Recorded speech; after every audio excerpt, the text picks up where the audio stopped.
اپنے عزیز رشتہ داروں کی مدد کرنا۔ اسلام بھی ہمیں یہ حکم دیتا ہے کہ سارے مسلمان بھائی جو بھی مسلمان پریشان ہو اس کی خدمت کرنی چاہیے۔ کہ آپ فرماتے ہیں کہ جو کوئی اپنے بھائی کی خدمت سے دریغ کرتا ہے تو اللہ تعالیٰ اسے ایسی مصیبت میں مبتلا کر دیتا ہے کہ اس سے کبھی پھر چھٹکارا نہیں ہوتا۔ کبھی کسی پر احسان کر دیں تو پھر احسان کو جتلائیں نہیں بلکہ اس کو چھوڑ دیں، ختم کر دیں۔ اور انسان اگر خود ہی بار بار کریڈٹ لیتا رہے، جی میں نے یہ کام کیا تھا، میں نے جی فلاں کی مدد کی تھی، پھر یہ امید نہیں رکھنی چاہیے کہ اللہ تعالیٰ ہمیں اس کا کریڈٹ دے گا، پھر یہ امید نہیں رکھنی چاہیے کہ ہمیں اس کا بڑا ثواب ملے گا۔ بسم اللہ الرحمن الرحیم۔ عزیز ساتھیو، امید ہے آپ خیریت سے ہوں گے۔ اپنے دوستوں کی خدمت کرنا، اپنے عزیز رشتہ داروں کی مدد کرنا، یہ بہت ضروری ہے۔ اسلام بھی ہمیں یہ حکم دیتا ہے، یہ درس دیتا ہے کہ انما المؤمنون اخوہ، کہ سارے مسلمان بھائی جو بھی مسلمان پریشان ہو اس کی خدمت کرنی چاہیے، اور جو مسلمان کسی مشکل میں مبتلا ہو اس کی مشکل کو دور کرنا چاہیے۔ یہاں پر اس حوالے سے حضرت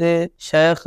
ابو عبداللہ رحمۃ اللہ تعالی علیہ کا ایک قول آپ کی خدمت میں پیش کروں کہ آپ فرماتے ہیں کہ جو کوئی اپنے بھائی کی خدمت سے دریغ کرتا ہے تو اللہ تعالیٰ اسے ایسی مصیبت میں مبتلا کر دیتا ہے کہ اس سے کبھی پھر چھٹکارا نہیں ہوتا۔ یعنی اگر آپ کے کسی بھائی کو آپ کی ضرورت ہے، اور قرآن کے حوالے سے دیکھا جائے تو قرآن کہتا ہے سارے مسلمان بھائی، تو آپ کے کسی مسلمان بھائی کو آپ کی ضرورت ہے اور آپ اس کی مدد کر بھی سکتے ہیں تو آپ کو چاہیے کہ اس کی مدد کریں، کیونکہ جب تک ہم اپنے بھائی کی خدمت نہیں کرتے اور اس کی مدد نہیں کرتے تو وہ ہو سکتا ہے کہ کسی اور نقصان میں، کسی اور مشکل میں پھنس جائے۔ تو بہتر ہے کہ اپنے بھائی کی مدد کر کے اسے مشکل سے نکال لیا جائے، کیونکہ اگر ہم مشکل سے اس کو نہیں نکالتے اور ہم اس کی خدمت نہیں کرتے، اس کی پریشانی کو دور نہیں کرتے تو پھر اللہ تعالیٰ ایسی مصیبت میں مبتلا کر دیتا ہے ہمیں کہ پھر ہمیں اس سے کوئی چھٹکارا نہیں۔ ہم چاہتے ہیں دوسرے ہمارے ساتھ اچھا کریں، دوسرے ہمارے ساتھ اچھا بیہیویئر رکھیں، ہم سے اخلاق سے ملیں، ہماری مدد کریں، تو پھر ضروری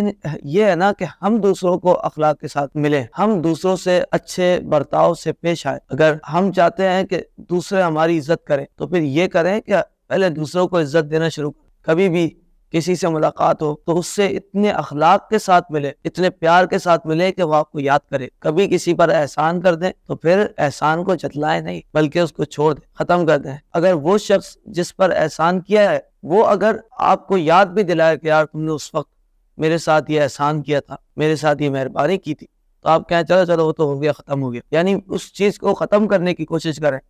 کیونکہ نیکی اس کو اللہ رب ذوالجلال کے پاس اس کا اجر ہے۔ اور انسان اگر خود ہی بار بار کریڈٹ لیتا رہے، جی میں نے یہ کام کیا تھا، میں نے جی فلاں کی مدد کی تھی، اور ایسا ہوتا ہے کہ جب ہم ایک دفعہ کسی کی مدد کر دے اور پھر کسی اور کے سامنے اس کو جتلا دے کہ ہم نے دیکھو اس کی مدد کی تھی، تو پھر کیا ہوتا ہے کہ جب اس شخص تک یہ بات پہنچتی ہے تو اسے افسوس ہوتا ہے کہ یار اس نے میرے ساتھ تو کی تھی مگر اس کا کریڈٹ اس نے اتنے لوگوں سے لیا۔ اس کا کریڈٹ جب ہم لوگوں سے کریڈٹ لے لیتے ہیں پھر یہ امید نہیں رکھنی چاہیے کہ اللہ تعالیٰ ہمیں اس کا کریڈٹ دے گا، پھر یہ امید نہیں رکھنی چاہیے کہ ہمیں اس کا بڑا ثواب ملے گا۔ صحابہ کرام رضوان اللہ تعالیٰ علیہم اجمعین جب جہاد کرتے تھے تو خالص اللہ کے لیے کرتے تھے، اور جب مال غنیمت دیکھتے تھے تو رو پڑتے تھے کہ اے اللہ ہم نے تیری خدمت، تیرے دین کی خدمت اس لیے تو نہیں کی کہ ہمیں یہ مال و دولت ملے۔ رو پڑتے تھے کہ اگر کوئی یہ ان کو کریڈٹ ملتا تھا نا کہ مال غنیمت ان کے لیے حلال تھا اللہ رب ذوالجلال کی طرف سے، مگر وہ مال غنیمت کو دیکھ کر رو پڑتے تھے، کیونکہ اخلاص تھا اور نیت خالص اللہ کے لیے کرنے کی تھی۔ ہمیں بھی جب اپنے بھائیوں کی خدمت کرنی ہے تو ایک تو خدمت کرنے میں پیچھے نہیں رہنا چاہیے، کسی کی مدد کرنے میں پیچھے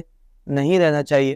بلکہ کوشش یہ کرنی چاہیے کہ دوسرے سے پہلے میں خدمت کر دوں اور دوسرے سے پہلے میں اس کی مدد کر دوں، اور جب مدد کر دی تو اس کے بعد ایسے گمنام ہو جانا چاہیے کہ اللہ رب ذوالجلال سے ہمیں اس کا اجر چاہیے